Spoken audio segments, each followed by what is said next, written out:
Hi guys! It's me again, Lenny. It's another day and another gawain na naman. And for today's video ay samahan nyo ulit kami.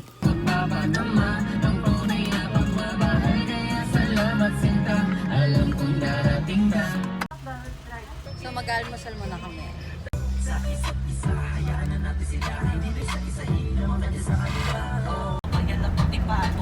Osmeña. Dito kami sa 7th floor, 705. Ito yung lalagyan namin ng cortina. Ito naman yung 704. At ito yung lalagyan namin ng mga cortina. Next naman ay 706. At ito yung lalagyan namin ng cortina.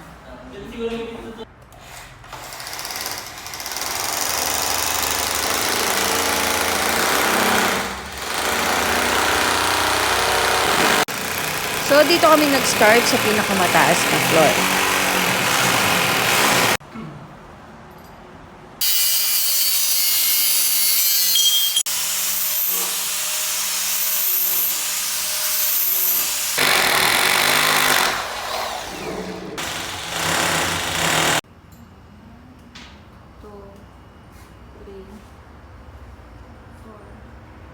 So, habang nagdi-drill si Love, ay mag-i-steam naman ako ng mga kortina para no gusot. And presentable kapag ka nakita ito ng may-ari. And super nag-enjoy talaga ako kapag ka nag-i-steam. Yun nga lang, medyo nakakangalay. Usually, ginagawa namin to kapag ka antela ay blackout. Tingin ko sa buong araw na to talaga mapapalaban ako sa pag-i-steam. At kailangan ko talaga ng maraming energy. Dahil sa pagkakataong ito ay masusubok ang aking lakas, ang aking pasensya, at ang aking pagtsatsaga. And mga ka-Ecolectives, 3-layer pala itong pinagawa nila sa amin. So, ang purpose lang talaga ng cortina pinagawa nila sa amin ay para malesen yung noise na nanggagaling sa labas. And pleated curtain pala itong pinagawa nila sa amin. Kaya bago pa namin to ma-install, sa pagtatabas pa lang, sa pagyayari pa lang, ay talagang nandun na yung pressure. At kailangan talaga ng teamwork para maging maayos ang aming mga projects. So, just in case gusto nila itong lagyan ng style or itali, ganito lang yung magiging forma niya, may maiiwan pa ring second layer at third layer sa likod. Next naman ay dito naman sa may hallway. And syempre kahit malito ay kailangan pa rin talagang i-steam. Ganyan lang po kadali ang ginagawa ko kapag magkasama kami mag-install ni Love.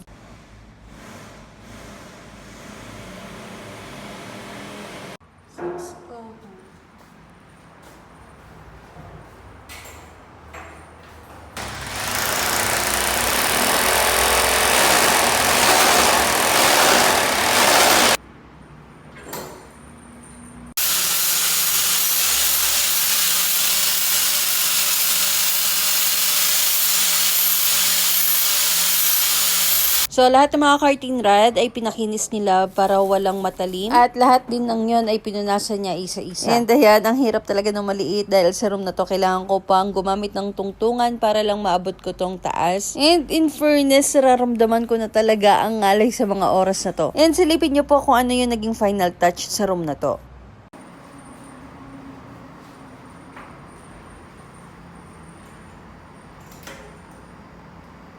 So, yun mga ka-Ecolectives, 13 bintana pa ang kakabitan namin and sobrang pawisan na ako. At ang dami pa rin energy nila. Grabe. Aabutin siguro kami dito hanggang 9 ng gabi. Screw? So, yun mga ka-Ecolectives, update lang. Alas 7 na ng gabi. Ang dilim sa labas. Baka abutin kami dito ng madaling araw. Ay, grabe.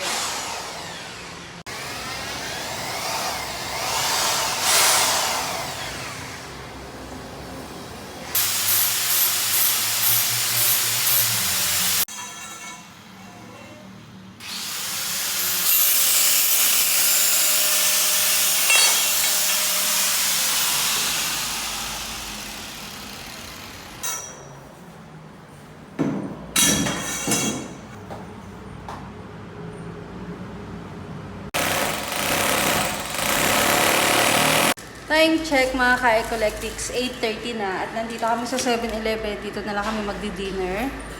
Ito yung binili namin. Yan. Parang masarap din ang chicken sisig. Pabalik na kami!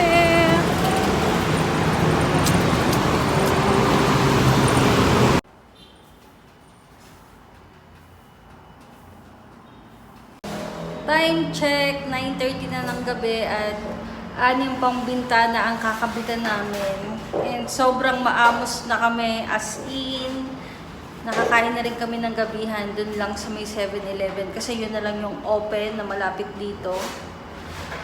So for sure, madaling araw na talaga kaming makakatapos ng pag-i-install. Mag-ibasahan pa muna, so grabe.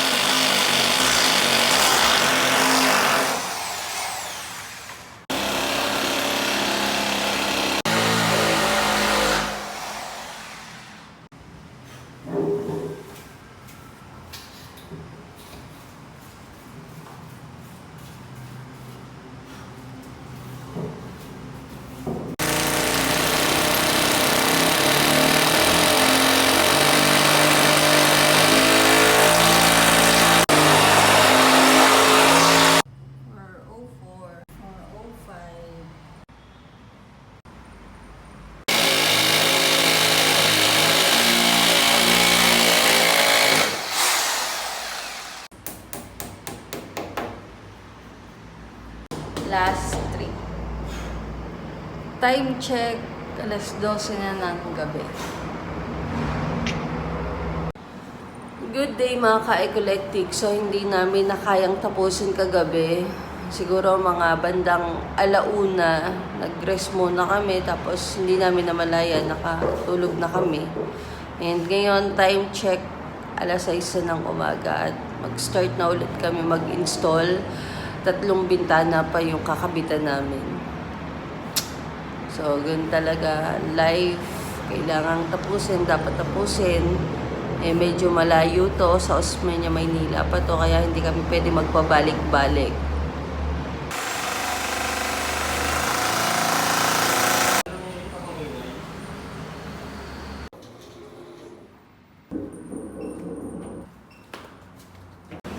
So, mag-aalmusal muna kami at magkakape. Ingay dito, guys. Oh.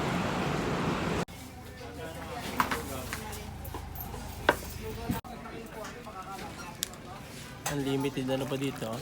Kalamansi.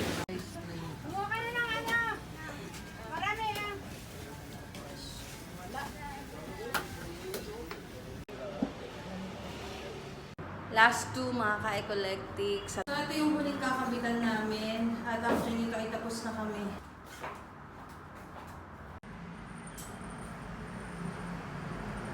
Last 1 mga ka-Ecolectic.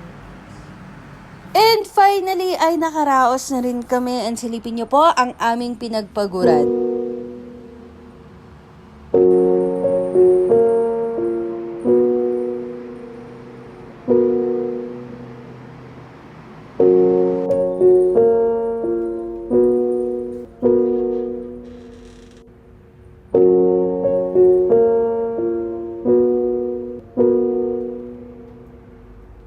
So, ito yung kinabitan namin ng kortina. Tingnan nyo. Yun.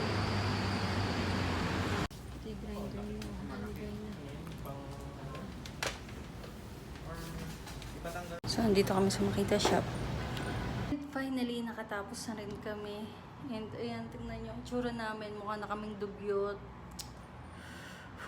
Time check, 2 p.m. na. And ito po ang pinagpagura ng aming team. And that's it for today's video. Took the supermarket flyers from the windowsill. Threw the day old tea from the cup.